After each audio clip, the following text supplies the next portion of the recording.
Tingkatkan pemahaman anda terhadap pelbagai topik menarik.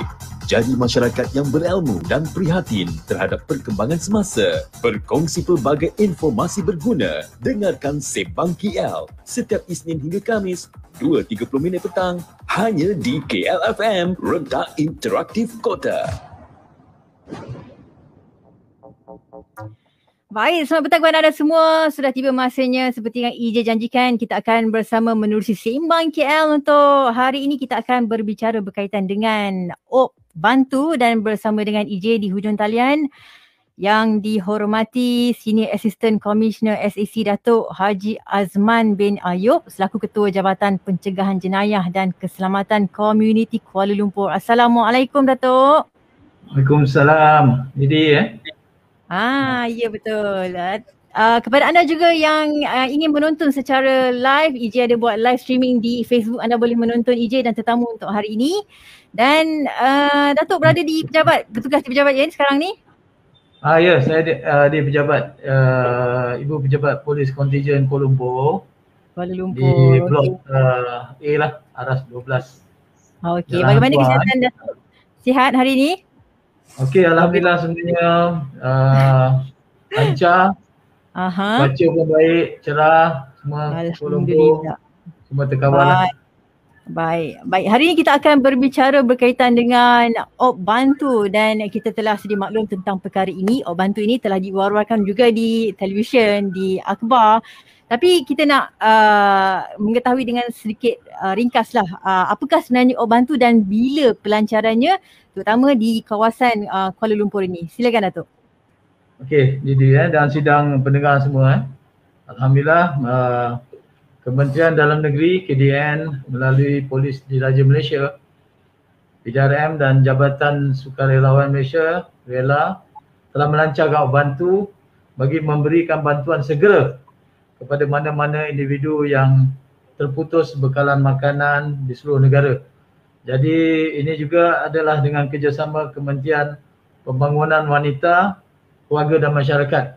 Ianya telah dilancarkan pada 6 hari bulan Julai yang lalu di Pulau Pol dan seterusnya program telah digerakkan ke seluruh negara lah. Jadi Kuala Lumpur salah satu kontijen atau negeri yang terlibat lah dengan program ni dan kita dah menjalankan setakat ni berjalan dengan lancar lah. Ramai sebenarnya yang menarik nafas lega berkaitan dengan OP Bantu ni yang digerakkan oleh pihak Kementerian Dalam Negeri melalui Polis Diraja Malaysia dan kita juga nak tahulah Datuk tanggungjawab pihak Jabatan Pencegahan Jenayah dan Keselamatan Komuniti Ibu Pejabat Polis Kontijen Kuala Lumpur ataupun JPJKK. Bagaimana ianya dipertanggungjawabkan untuk OP Bantu ini? Okey Didi Jadi Jabatan Pencegahan Jenayah dan Keselamatan Komuniti ni kita selain daripada menjalankan tugas-tugas pencegahan jenayah yang umum, kita juga sentiasa berkolaborasi dengan masyarakat lah. Dan kita juga sentiasa melibatkan diri dengan keselamatan penduduk di seluruh negara. Jadi di peringkat JPJKK ni, Jabatan Pencegahan Jenayah Keselamatan Komuniti ni, dia digerakkan daripada peringkat Bukit Aman lagi, yang mana operasi untuk OP Bantu ni berjalan serentak di seluruh negara. Dan di Kuala Lumpur, Jabatan JPJKK ni adalah menyelaraskan segala aktiviti OP Bantu ni supaya dia berjalan dengan lancar. Dan kita juga menggerakkan semua daerah pentadbiran polis untuk memberikan bantuan di dalam OP Bantu ni. Kita juga menggerakkan kita punya Amanita, Polis Aman Wanita dan juga bekerjasama dengan Ikatan Relawan RELA. Jadi JPJKK berada di hadapan kita sebagai frontliners. Kita juga di bawah tanggungjawab kita adalah kereta-kereta peronda polis, unit rondaan bermotosikal URB yang mana kita berada di seluruh penempatan penduduk lah dan kita juga dapat mengesan di masa pihak yang memerlukan bantuan lah. Jadi kita akan salurkan terus untuk tindakan selanjutnya. Itu peranan kita selain daripada pencegahan jenayah yang umum lah yang kita lakukan di masa ke masa. Itu antara peranan dan tanggungjawab JPJKK ataupun Jabatan Pencegahan Jenayah dan Keselamatan Komuniti. Jadi OS Bantu ni di bawah JPJKK ya, Datuk? Setakat ni di Kuala Lumpur, tanggungjawab ni diberikan kepada Jabatan Pencegahan Jenayah Keselamatan Komuniti. Kami yang menguruskan lah. Dari segi bantuan ni kita akan dapatkan sumber tu dan terus salurkan kepada pihak daerah, pihak ketua polis daerah untuk disalurkan kepada pihak yang memerlukan. Setakat ni untuk peringkat awal ni, fasa pertama kita telah mengagihkan sebanyak 120 bakul-bakul makanan yang secara langsung dapat memberi kemudahan lah kepada mereka yang terjejas akibat daripada pandemik ni. Banyak kita tahu banyak yang terjejas dan bantuan makanan asas ni sangatlah diperlukan oleh masyarakat. Jadi kita akan teruskan benda ni akan berjalan terus. Ia memang sangat memberi nafas kelegaan kepada mereka yang betul-betul memerlukan. Dan selepas ni kita juga nak tahu macam mana elemen JPJKK ini ataupun proses pengagihan ini dilakukan. Jadi kepada anda, dengarkan Sembang KL hanya di KLFM, Rentak Interaktif Kota. Ya, Sembang KL bersama dengan EJ dan tetamu hari ini yang dihormati SAC Datuk Haji Azman bin Ayub selaku Ketua Jabatan Pencegahan Jenayah dan Keselamatan Komuniti. Baik Datuk, dah berapa lama Datuk bertugas sebagai di Jabatan Pencegahan Jenayah dan Keselamatan Komuniti Kuala Lumpur ni Datuk? Okey, saya di sini dah lebih kurang 4 tahun lebih lah. Dan alhamdulillah lah setakat ni tugas di Kuala Lumpur ni sikit mencabar, tapi kita boleh mana adaptasi lah dengan sebaik mungkin. Dan sebelum ni Datuk bertugas di mana? Oh, saya kalau cerita bertugas di mana ni, saya dah 25 kali bertukar lah tempat tugas. Termasuk di Johor, di Perak, di Selangor, di Kelantan, Kuala Lumpur. So dah banyak bertukar lah, termasuk di Kementerian Perumahan dan Kerajaan Tempatan. Saya pernah berada di sana. Yelah, tapi mereka yang bertugas sebagai polis ni berpindah beranda tu merupakan satu perkara yang dah lali Datuk Lumrah. Okey, berbalik kepada topik kita berkaitan dengan Bantu tadi, Datuk juga telah perjelaskan 120 buah bakul makanan diserahkan kepada semua 6 ketua polis daerah di bawah pentadbiran Polis Kontingen Kuala Lumpur. Dan kita nak tahulah macam mana sebenarnya proses pengagihan ini dilakukan Datuk. Silakan. Okey, untuk makluman sidang hadirin sekalian, sidang pendengar. Jadi di peringkat lapangan, Bantu ni akan diketuai oleh 157 ketua polis daerah. Okey, teruskan tadi dengan persoalan bagaimana proses pengagihan ini dilakukan. Silakan Datuk. Baik, jadi tadi Bantu kita akan diketuai oleh 157 ketua polis daerah di seluruh negara yang melibatkan penglibatan skuad aman wanita. Macam saya beritahu tadi, di bawah PDRM serta anggota rela di peringkat daerah masing-masing. Jadi skuad amanita ini terdiri daripada kalangan anggota dan polis PDRM yang berperanan memupuk kesedaran orang ramai, khususnya wanita, mengenai keselamatan diri serta cara melindungi kawasan kejiranan masing-masing. Sehubungan dengan itu, semua ibu pejabat polis daerah ini atau IPD di seluruh negara akan dijadikan pusat pengagihan dan penyimpanan bantuan bekalan makanan yang diberikan melalui Bantu.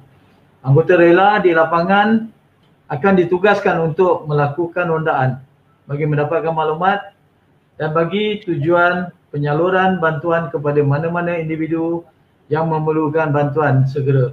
Di bawah JPJKK, kita sebagaimana saya beritahu tadi, kereta-kereta peronda polis, unit rondaan motosikal yang berada dalam persekitaran masyarakat akan mengenal pastilah mana-mana individu yang memerlukan dan kita akan masukkan senarai ini untuk diberi bantuan segera seberapa segera. Okey, dari segi kalau ikut pengagihan ni, kalau untuk makluman perancangan keseluruhannya macam di Kuala Lumpur saja kita ada 6 daerah polis 6 daerah polis iaitu Brickfield, Ceras, Sentul, Wangsa Maju, Putrajaya termasuk Putrajaya. Dianggarkan akan diedarkan setiap daerah ni sebanyak 93 hingga 100 bakul makanan. So keseluruhannya berjumlah lebih kurang 600 bakul makanan mengikut tempoh yang akan ditetapkan di masa ke semasa. Jadi setakat ni pengagihan setakat ni dah menjangkau 290 unit bakul makanan kepada mereka yang memerlukan. So perkara ini akan berterusan sehinggalah selesai nanti insya-Allah. Okey. Tadi Datuk dia kata 90 hingga 100 bakul pengagihan bakul makanan ini diagihkan. Adakah ia dalam tempoh sehari ataupun bagaimana Datuk? Dia mengikut fasa. Kita cuma mendapatkan bekalan ni daripada pihak yang menyediakan kementerian. Jadi untuk 93 ni sebenarnya menjangkau setiap daerah lah. Jadi untuk keseluruhan daerah lebih kurang 600 lah. 600 di Kuala Lumpur saja. Di peringkat nasional kita difahamkan jumlah bantuan ni menjangkau sehingga 50,000 unit. Ada satu jumlah yang besar. So mereka yang memerlukan boleh berhubung. Ada juga nombor-nombor yang diedarkan untuk dihubungi lah sekiranya benar-benar memerlukan bantuan.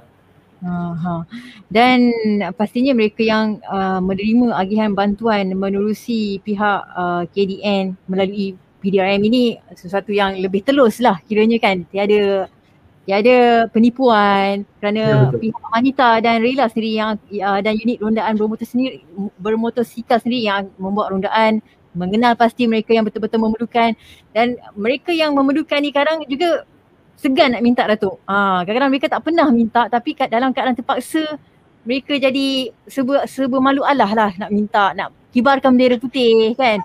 Mereka betul. Persepsi jiran-jiran, tetangga dan rakan-rakan yang mengetahuinya. Dan tadi Datuk dah cerita sedikit berkaitan dengan proses pengagihan. Kita juga nak tahu antara golongan yang mendapat bantuan dan lokasi yang diberikan di setiap IPD tu di mana Datuk? Silakan. Okey, kalau kita amati dari segi kelompok atau pengagihan kepada kelompok mana yang pertamanya kalau kita tengok mereka yang terguna dalam kelainan upaya OKU, lepas tu ibu tunggal yang berdaftar dengan kebajikan masyarakat, begitu juga dengan golongan yang menerima bantuan daripada pihak-pihak Baitul Mal dan juga penduduk yang hilang punca pendapatan semasa tempoh pandemik ni. So antara lokasi yang diberi perhatian di Kuala Lumpur ni, di Bandaraya ni, termasuklah perumahan-perumahan awam, perumahan-perumahan rakyat seperti di Seri Sarawak, Flat Danau Kota, Kampung Cubadak Tambahan, Pansapuri Awam Seri Johor, Apartmen Putra Ria dan Pansapuri Putra Harmoni. Walau bagaimanapun mereka yang terkesan juga akan dimasukkan dalam bantu ni, akan diberi bantuan seadanya. Dalam keadaan sekarang ni kita tak perlulah mengira bangsa ataupun apa, sebab apa masing-masing memerlukan. Macam Didi cakap tadi kan, mungkin ada yang terkesan tapi malu alah tapi sebenarnya ini adalah survival pada masa ni. Kita perlu mempunyai satu kemanusiaan yang tinggi lah, human security Di sini kita tak perlu mikir, kita kena tengok kalau jiran kita betul terkesan, kita pun boleh bantu. Untuk makluman sidang hadir pendengar juga, selain pada bantu ni, pihak-pihak ketua polis daerah juga memberikan bantuan secara sendirian, mungkin daripada sumbangan pihak setempat, NGO setempat. Contohnya macam di Dangwangi, kalau kita tengok pihak ketua polis daerah Dangwangi sendiri telah menyalurkan lebih daripada 800 bakul makanan 800 bakul makanan untuk penduduk setempat. Maknanya ni dalam satu daerah saja. Kalau kita tengok di sini tadi bantu kita sekadar mungkin sasaran dalam 600 bakul makanan tapi di Dangwangi sendiri telah menyalurkan sebanyak 800 bakul makanan. Maknanya inisiatif daripada pihak Damwangi melalui sumber kewangan yang ada pada mereka daripada tabung surau dan sebagainya. So kita juga menjalankan dari masa ke semasa, tak kira lah, asalkan mereka memerlukan, kita tengok perlu dibantu, kita bantu. Itu keadaan. Ya. Saya dengar pun saya rasa berbesar hati dengan pihak PDRM ni Sebenarnya sebelum bantu ini dilancarkan lagi, kerja-kerja membantu ini telah lama dah dilaksanakan oleh PDRM sendiri. Dan jika ada ataupun masih ada lagi masyarakat yang memerlukan bantuan, jadi kita pun nak tahu selain itu inisiatif polis Kuala Lumpur dalam membantu mereka ini, mungkin ada cara lain selain ini Datuk? Ya, begini mana-mana pihak yang juga ingin memberikan sumbangan, bantuan dan sebagainya boleh bergerak Boleh juga pergi kepada ketua polis daerah berdekatan dengan anda. So boleh salurkan sumbangan melalui KPD lah, sebab mereka mempunyai senarai, mereka yang terkesan yang memerlukan bantuan. Jadi daripada situ sumbangan dapat terus disampaikan dengan sebab bersegera lah. So kita juga amat-amat mengalu-alukan lah bantuan-bantuan daripada orang ramai pada masa sekarang ni, tak kira lah di pihak mana, syarikat, persendirian ataupun sebagainya. Yang penting kita dapat membantu mereka keluar daripada kesukaran pada masa ni, survival pada masa ni. Ini amat penting. Kita nampak keadaan kita banyak yang terkesan. Jadi sama-sama lah kita berganding bahu membantu masyarakat keseluruhannya, supaya jangan ada yang kalau kita dengar banyak berita-berita yang tak berapa elok mengambil jalan singkat menyelesaikan masalah. Sebenarnya kita berusaha di situ, kita berusaha untuk memberikan bantuan semampu kita lah, semampu kita. Jadi saya ingin menyeru seluruh masyarakat lah, yang mana yang masih berkeupayaan boleh membantu, teruskan dengan cara anda sendiri mungkin boleh membantu mereka yang terkesan tu. Jangan terus hanyut, jangan terus beremosi jika anda memerlukan sebarang bantuan, sokongan emosi ataupun sokongan untuk teruskan kehidupan. InsyaAllah mereka ada di sekeliling kita, termasuk daripada pihak polis sendiri, bertepatan dengan tema polis dan masyarakat berpisah tiada. Baik, bersama dengan EJ di hujung talian masih lagi Datuk Haji Azman. Baik Datuk, tadi Datuk telah terangkan sedikit sedikit berkaitan dengan bagaimana operasi op bantu ini diberikan kepada mereka yang memerlukan.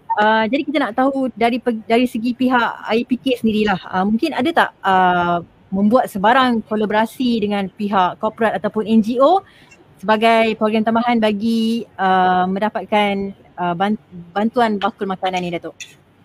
Okey, baik. Terima kasih sidang hadirin, sidang pendengar sekalian. Jadi pihak polis Kuala Lumpur sentiasa mengalu-alukan kerjasama semua pihak lah, sebarang kolaborasi dengan pihak NGO, swasta yang sudi membantu dalam menyampaikan bantuan kepada masyarakat seluruhnya. Jadi dalam masa yang sama juga polis Kuala Lumpur bekerjasama dengan beberapa syarikat korporat dan NGO dalam membantu memberikan sumbangan kepada masyarakat, terutamanya di peringkat Kuala Lumpur ni sendiri. Dan kita juga sentiasa berganding bahu dengan Dewan Bandaraya Kuala Lumpur yang memang banyak sangat memberikan bantuan.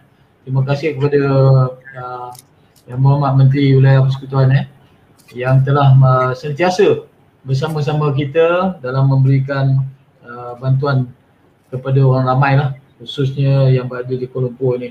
Jadi usaha ini akan sentiasa diteruskan di masa ke semasa demi memastikan bebanan masyarakat warga kota ni akan sentiasa tidak sampai ke tahap yang boleh membebankan mereka hingga mengambil jalan singkat lah. Jadi kita juga sentiasa menyeru kepada mana-mana pihak terus membantu. Di peringkat kita sentiasa menyalurkan kepada pihak daerah, ketua polis daerah untuk terus menggerakkan jentera mereka untuk memberikan sumbangan selain daripada menjalankan tugas-tugas hakiki kita dari hari ke hari, dari masa ke semasa. Jadi mungkin untuk Datuk sendiri lah, Datuk dah pernah ke atau pergi sama-sama menghulurkan bantuan kepada mereka yang terkesan ini, dan mungkin boleh berkongsi bersama dengan pendengar kita bagaimana reaksi mereka apabila menerima bantuan ini, Datuk? Okey, dalam suasana sekarang sebenarnya pihak polis ni menjalankan pelbagai tugas multifunction. Macam-macam tugas kita buat. Macam-macam tugas. Kita juga menjaga kawasan EMCO, PKPD, di mana kajian telah menetapkan melalui MKN. Jadi memang kebanyakan daripada masyarakat kita jumpa yang dapat bantuan ni menzahirkan rasa syukur lah, yang teramat sangat, kerana pada masa inilah selain daripada kita menjaga keselamatan, kita menjaga persekitaran PKPD, kita bersama-sama dengan segala agensi yang bergerak memerangi pandemik ni, dan pada masa yang sama kita juga turut sama menyampaikan terima kasih juga yang tidak terhingga kepada semua ketua polis daerah di Kuala Lumpur ni yang telah betul-betul lumus sebenarnya menggunakan pegawai dan anggota mereka untuk mengenal pasti, mengesan bendera putih yang dikibarkan, dan juga melalui maklumat-maklumat kejiranan yang mana daripada situ bantuan dapat disalurkan. Di peringkat kita juga, kita sentiasa maknanya terbuka lah. Sekiranya masih ada lagi yang ingin memberikan sumbangan, yang baru-baru ni ada juga syarikat-syarikat yang datang ke sini memberikan sumbangan, dan kita terima dan kita salurkan kepada orang ramai. Jadi kita harap semangat sebegini akan terus subur dalam masyarakat kita di Malaysia ni. Kita faham seluruh negara, seluruh dunia, bukannya kita saja, seluruh dunia terkesan, dan inilah masanya untuk kita korbankan apa yang kita boleh lakukan untuk mana kehidupan, kehidupan semualah, tak kira bangsa, agama. Jadi kita di sini kita harap akan terus mendapat sokongan, dukungan daripada masyarakat keseluruhannya, insyaAllah. InsyaAllah. Seperti yang Datuk katakan tadi, tugas PDRM di waktu dan ketika ini bukan sahaja menangani mencegah jenayah, tapi ditambah lagi dengan pemberian bakul makanan.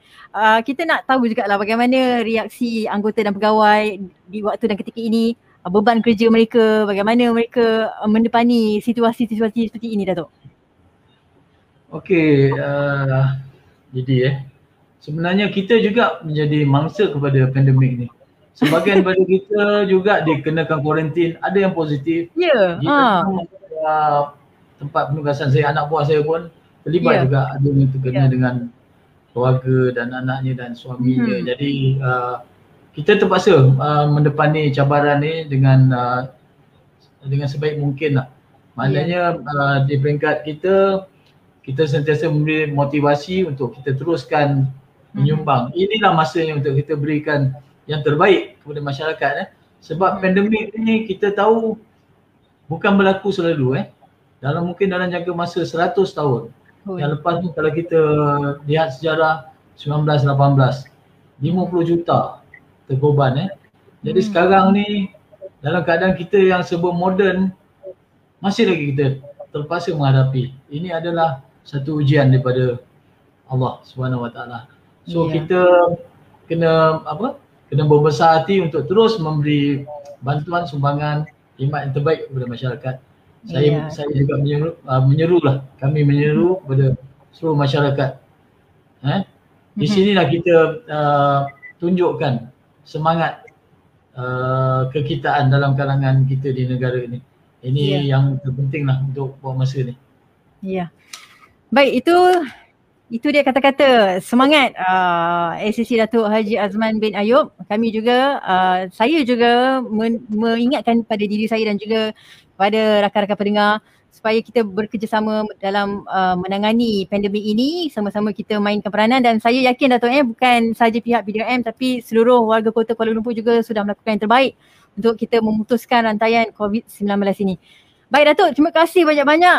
Saya mewakili penerbit Charles Didi mengucapkan terima kasih banyak-banyak kepada Datuk Haji Azman kerana sudi bersama kami di KLFM untuk bercerita serba ringkas berkaitan dengan Ok Bantu, dan saya berharap agar Datuk dan anak buah Datuk berada dalam keadaan sihat dan sentiasa dilindungi sewaktu menjalankan tugas semasa. Terima kasih Datuk. Assalamualaikum. Terima kasih Didi. Waalaikumsalam warahmatullahi. Bagi pihak Ketua Polis Kuala Lumpur, saya juga mengambil kesempatan mengucapkan terima kasih kepada KLFM, kepada semua yang mendengar rancangan pada hari ini, dan kita teruskan menjalankan tanggungjawab kita sebagai warga negara Malaysia, dan mudah-mudahan kita dapat keluar daripada pandemik ni dengan yang terbaik lah. Terima kasih. Baik, terima kasih. Itu dia ACC Datuk Haji Azman bin Ayub selaku Ketua Jabatan Pencegahan Jenayah dan Keselamatan Komuniti Kuala Lumpur.